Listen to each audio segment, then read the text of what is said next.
Hello internets, this is BoneCarlos coming to you live with another weapons optimization guide. Today we're going to be taking a look at the RSASS. Unlocked at level 43, it does have the most ammo capacity of any sniper rifle in Modern Warfare 3, coming in at 20 rounds, and you can bump it up to 30 rounds if you put on extended mags.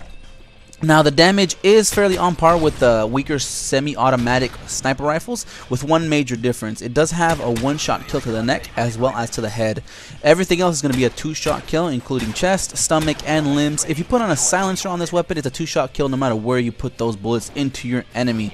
It is the fastest reloading sniper rifle in the game at just under 3 seconds at 2.93. If you're just going to be adding on to your magazine though, it's going to be bumped into under 2.5 seconds at exactly 2.4. Everything else fairly standard on this sniper rifle, including the zoom and aim down sight time at 4.8 times magnification and 0.4 second zoom in. As for the intangibles, it does have the lowest recoil out of any sniper rifle, but the sway I would say is comparable to that of the Dragunov. Now, what sets it apart from the Dragunov though is definitely that recoil. It's manageable enough to be able to use as a sniper rifle from mid range and beyond, something that the Dragunov wasn't able to do.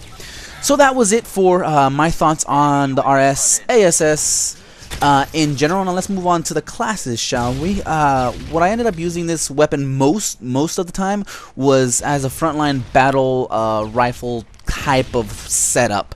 So that's what I'm gonna go ahead and talk about first. For my proficiency, I ended up using 2 times attachment. I ended up using an ACOG with a silencer. The reason I went this route instead of using just ACOG and kick was the silencer cuts back on the flash while at the same time helping with that recoil, which was able to help me not so much at the close range, but at the minimum at the mid-range level. That's where this class really came together for me. Now, if the enemy does slip into your just awkward zone of being really up close and personal, the perks that I chose along really helped with that situation. For my first perk, I ended up using sleight of hand, mostly for the fact that you could switch to your offhand weapon that much quicker. I mean, it's obvious a boost that you're going to be able to reload quickly, and the fact that this sniper rifle holds so many rounds, scavenger was really just thrown out the window.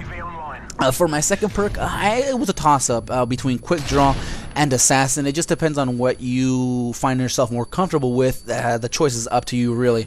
And for the third perk, I ended up using steady aim. Now the reason I chose steady aim over stalker was for this class I just really picked a spot, stayed there for a second, picked off a couple enemies that were crossing my line of fire, and then just moved on. I wasn't really being that much mobile aiming down sights wise, and steady aim really helped if you're going to be using a machine pistol attachment or really just a handgun attachment with a Kimbo or just any kind of a Kimbo secondary. So that was it for the major class that I was able to find just the most success with. The second was just a straight up sniper rifle. Even though it is outclassed by the other one-shot kill sniper rifles in the game, I still had some fun using it. Now for my proficiency, obviously chose kick, and for my attachment I used silencer, both for obvious reasons. For my first perk, I ended up using sleight of hand, again for the same reason that you don't really need scavenger on this weapon. And just being able to reload that quickly is just that beneficial overall.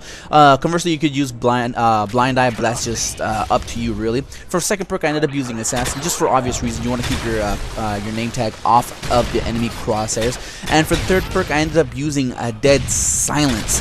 Now, the reason being is that I use dead silence over marksman is just for the fact that a lot of people run assassin anyway, and the fact that you might not get that guaranteed kill even if their name does pop up. I found that dead silence was a little bit more useful in just hiding behind enemy lines, so to speak, or if an enemy got within your uncomfortable zone, as I like to call it.